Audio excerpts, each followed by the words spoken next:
Sejam bem-vindos, senhoras e senhores da terceira série do Paraná. É sempre uma alegria recebê-los aqui. Eu sou o professor Antônio, professor de língua portuguesa de vocês. Hoje estamos eu e o professor Luiz dirigindo esta aula que vai se debruçar sobre um dos temas mais delicados das ciências da linguagem. Estou falando da interpretação de texto. Então nós vamos ler e interpretar textos de diferentes gêneros, reconhecer diferenças linguísticas e, finalmente, relacionar saberes em diferentes linguagens, né? É uma aula basicamente sobre procedimento de leitura. Então vamos juntos, né? Algumas questões norteadoras, né, para que a gente possa se familiarizar com esse campo da retórica, da argumentação e da hermenêutica, né? Você lê alguns textos diferentes ou sempre lê os mesmos tipos de textos? Será que a leitura de diferentes textos ajuda a interpretar melhor um texto? Como você faz para conseguir uma melhor interpretação? Pois bem, na verdade a gente lê textos o tempo todo, né? Desde placas de trânsito, a bulas de remédio, a receitas culinárias, né? Textos em várias mídias e linguagens diferentes, né? A leitura nos permite ler e interpretar textos de diferentes gêneros, observar a língua em seu uso cotidiano, as variações linguísticas, as expressões idiomáticas, as figuras de linguagem ou figuras de retórica, conhecer a cultura brasileira e suas expressões artísticas através da literatura, da música, do teatro, da dança, das artes visuais, das artes plásticas, enfim. Ficar atento à intertextualidade e à metalinguagem, essas duas propriedades incríveis da nossa língua, e compreender a cultura digital, as influências da tecnologia na sociedade e na cultura urbana de um modo geral. Então, como eu disse, a nossa aula é basicamente procedimental, como proceder com textos que nós trabalhamos cotidianamente, né? Então, para uma boa interpretação de texto, é preciso considerar o contexto de produção, o autor ou autoria, o vocabulário, a intertextualidade ou dialogia, a metalinguagem, o gênero do discurso empregado ou escolhido, enfim. A cada vez que se produz um texto, seleciona-se um gênero em função daquilo que se deseja comunicar, em função do efeito que se deseja produzir no interlocutor e em função do efeito que o desejo produzir no meio em que me inscrevo, no gênero em questão, né, no campo deste discurso. Então, nossa primeira reflexão hoje, atentem aos comandos, né? Quais aspectos são importantes considerar para a escolha de um gênero textual? E, finalmente, em termos de produção de efeitos de sentido, quais as duas esferas que devo considerar? São duas reflexões teóricas, né? Vocês vão ter que mobilizar aí alguns conceitos, relembrar algumas habilidades, mas eu tenho certeza que vocês são capazes de fazer isso. Eu já volto comentando com vocês o nosso gabarito.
Vamos juntos, minha gente, vamos retomar esses dois enunciados a fim de compreender melhor e responder com objetividade as questões, né? Letra A. Quais aspectos são importantes se considerar ou considerar na escolha de um gênero textual, né? Em termos de produção de efeitos de sentido, quais as duas esferas que devemos considerar, né? Pois bem, né? Quais são os aspectos importantes considerar para a escolha de um gênero textual? A estrutura, em primeiro lugar, né? Os elementos que compõem o texto, que a gente chama de elementos composicionais, a circulação, o campo onde esse texto, esse discurso circula, né? Em termos de produção de efeitos de sentido, quais as duas esferas que devo considerar? Como é formulado e como circula, né? Questões constituintes próprias do texto e questões mais sociológicas mesmo, né? Onde o texto circula. Bom, da interpretação, minha gente, é o primeiro texto do Organon do Aristóteles, né? Uma obra aí com mais de 2000 anos de tradição, que se debruça sobre essa questão, né, de como interpretar os textos pela primeira vez na história do Ocidente, né? Então, quando se analisa um texto, devemos sempre perguntar em que contexto, ou seja, em que situação foi escrito, produzido determinado texto. Quais os efeitos de sentido produzidos pelo texto? Para quem ele foi escrito, isto é, quem serão as pessoas mais interessadas em lê-lo, né? O público-alvo, né? E finalmente, quem o escreveu, né? Aí sim é uma questão de autoria, né? Quem escreveu? Pois bem, nós temos aqui à esquerda na nossa iconografia uma obra maravilhosa do final do século XX, mais precisamente em 1998. Ela foi publicada, de um historiador e sociólogo francês chamado Roger Chartier, né? A obra chama-se A Aventura do Livro, do Leitor ao Navegador, né? Nesse livro, esse autor se propõe a estudar a história do livro mesmo, né? Então vamos ler um fragmento de um texto teórico retirado da obra A Aventura do Livro, do Leitor ao Navegador, do historiador francês Roger Chartier. Com o texto eletrônico, enfim, parece estar ao alcance de nossos olhos e de nossas mãos um sonho muito antigo da humanidade, que se poderia resumir em duas palavras: universalidade e interatividade. As luzes que pensavam que Gutenberg tinha propiciado aos homens uma promessa universal cultivavam um modo de utopia. Elas imaginavam poder, a partir das práticas privadas de cada um, construir um espaço de intercâmbio crítico das ideias e opiniões. O sonho de Kant era que cada um fosse ao mesmo tempo leitor e autor, que emitisse juízos sobre as instituições de seu tempo, quaisquer que elas fossem, e que, ao mesmo tempo, pudesse refletir sobre o juízo emitido pelos outros. Aquilo que outrora só era permitido pela comunicação manuscrita ou a circulação dos impressos encontra hoje um suporte poderoso com o texto eletrônico, né? Nós temos aí a referência logo abaixo do nosso recorte e vamos então para a nossa segunda reflexão da aula, né?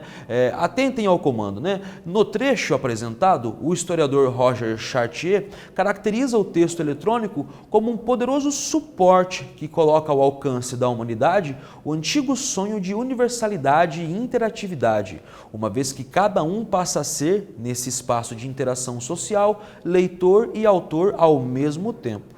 Pois bem, a universalidade e a interatividade que o texto eletrônico possibilita estão diretamente relacionadas a qual função social da internet, né?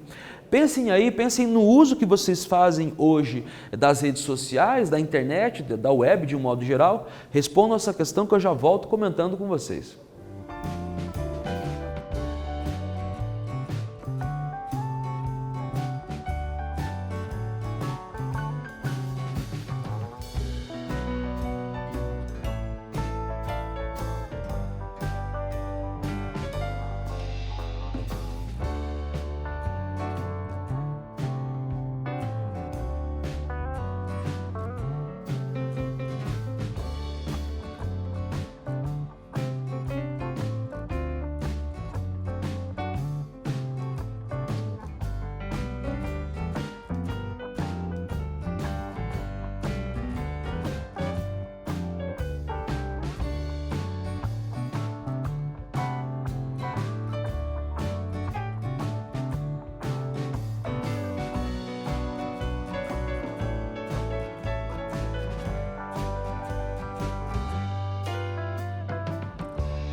Vamos junto, minha gente, vamos retomar esse texto teórico. Observem que é um texto científico, né? Das ciências sociais, por assim dizer, né? Ele é um texto eminentemente teórico, né? Que se debruça sobre conceitos, é uma leitura um pouco mais exigente.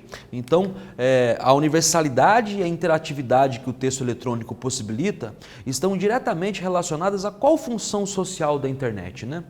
Aquilo que outrora só era permitido pela comunicação manuscrita ou a circulação dos impressos encontra hoje um suporte poderoso com o texto eletrônico, que pode propiciar o livre e imediato acesso às informações e o intercâmbio de juízos sobre as instituições, né? É basicamente isso hoje que nós fazemos na internet, né? Nós trocamos textos, juízos, julgamentos, né? Opiniões em tempo real praticamente, né? Bom, agora a gente vamos nos debruçar sobre um outro gênero, né? A gente está deixando de lado esse texto mais teórico, mais científico, né? Um texto mais consistente, retirado de uma obra, de um livro, né? E vamos para tirinha, né? Esse gênero mais lúdico, mais divertido, frequentemente encontrado em jornais. Então, a tira ou tirinha é um gênero textual segmentado ou fragmentado de uma HQ, geralmente com 3 ou 4 quadrinhos, com texto que alia o verbal e o visual no mesmo enunciado, né? E, inclusive, é um texto onde eu não consigo dissociar, separar a linguagem verbal da não verbal no mesmo enunciado. Então nós temos aí, né, um exemplo desse gênero num só enunciado, né? Observem a concisão dessa linguagem, são apenas 2 quadros, né, separados por uma calha, um dos constituintes desse gênero, né? Nós temos à esquerda, no primeiro quadrinho, o personagem falando com uma pessoa adulta. Eu sei disso visualmente, né? Eu reconheço que há um adulto em face de um menino, justamente pelo tamanho das pernas desse adulto, é uma mulher, né? E esse menino então diz para essa pessoa adulta, né? O meu quarto está cheio de pacotes de papel higiênico. Eu sei, filho, responde a pessoa adulta, ouvi que ia faltar e fiz um estoque. Querida, passei no mercado. Atentem que a linha, este balão, ele sai do quadro, né? Ele vem de uma outra direção. E de fato, a nossa hipótese de leitura se confirma quando novas pernas aparecem no último quadro, né? E eu reconheço então a voz, o autor dessa voz que encerra o primeiro quadrinho, né? O nosso personagem pequenininho continua no mesmo lugar, agora apenas ouvindo, né? E há um diálogo entre estes 2 adultos. Viu? Eu sabia, né? Eles estão sem papel higiênico, né? Viu? Eu sabia. E assim se encerra o enunciado dessa tirinha, né? A fonte é do Alexandre Beck, né? Se liga na língua, literatura, produção de texto e linguagem, é um dos nossos livros didáticos do Estado, né? Então a gente vai repensar um pouco melhor este enunciado, né? As tiras do Armandinho mostram comportamentos incoerentes dos adultos, né? Letra A. Como o tema aparece nesta tirinha? Letra B. Como os adultos são representados na tira? Por que o autor usa este recurso visual? Pensem aí um pouquinho, essa é uma das principais características desse autor, né, e deste personagem, o Armandinho.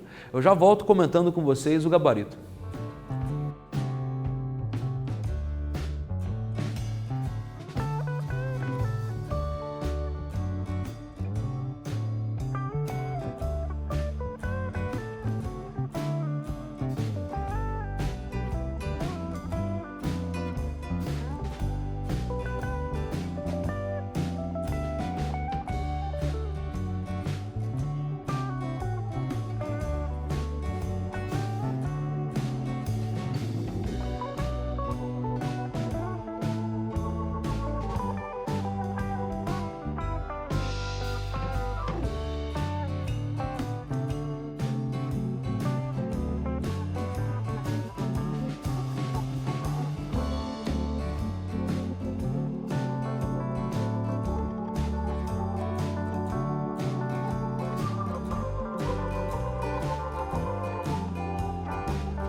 Vamos retomar as nossas questões, minha gente. Sempre, né, decompondo os enunciados, as perguntas propriamente ditas, a gente consegue reconhecer qual é o objetivo, o escopo da interrogativa, né? Então, letra A. Como o tema aparece nesta tirinha, né? O comportamento incoerente dos adultos aqui é representado pela mãe de Armandinho, que, ao invés de reconhecer um erro, um equívoco, usou para justificar sua atitude, né? Observem que boa parte dessa resposta já estava no enunciado, no comando da questão, né? As tiras do Armandinho mostram comportamentos incoerentes dos adultos. Esta é a afirmativa que dirige as duas questões que se desdobram, né? E ela nos ajuda a responder essas interrogações. Letra B. Como os adultos são representados na tira? Por que o autor usa este recurso visual? Pois bem, só pela parte de baixo de seus corpos, né? Pelas pernas, da cintura para baixo, né? Aproximando-nos da visão da criança e do seu ponto de vista. A criança aqui é o nosso personagem, o Armandinho, né? Ele é o protagonista dessas tirinhas, né? Os adultos sempre aparecem vistos de baixo, né? E é engraçado que há uma certa reversibilidade, uma certa inversão. Os adultos muitas vezes são aqueles que realmente fazem atitudes incoerentes e algo inocentes, né? E o Armandinho é alguém muito maduro, né, neste enunciado. Pois bem, vamos então para a nossa última reflexão, tomando o mesmo enunciado, né? Num só fôlego a gente pode reler esse texto e responder as duas questões propostas pela atividade 4. Mesmo sem indicação de tempo, visto neste momento, que entendimento podemos ter sobre os acontecimentos da tira? Como se dá a construção do humor da tira, né? Observe que nós temos uma questão mais pontual, voltada ao enunciado mesmo, e outra mais teórica. Pensem aí, eu já volto comentando com vocês a nossa resposta.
Mas, gente, vamos juntos, né? Nós tínhamos duas questões, uma mais de interpretação propriamente dita do enunciado, né? Da tirinha, e outra mais teórica, conceitual, né? Mobilizando essa noção do humor.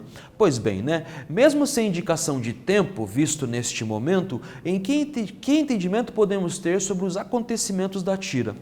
No começo da pandemia, algumas pessoas começaram a estocar papel higiênico em suas casas, aparentemente sem uma explicação coerente para isso, né? Letra B, como se dá a construção do humor da tira? Pela quebra de expectativas. Mãe acha que está com razão, quando na verdade foram atitudes como a sua, né, como as dela, que causaram o problema da falta de papel no mercado, né?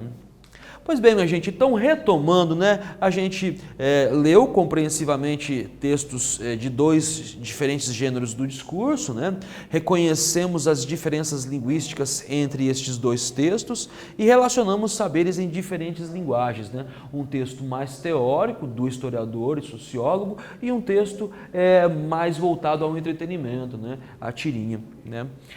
O que eu tinha para dizer disso, deixo um abraço carinhoso em todos vocês, a gente se vê em breve.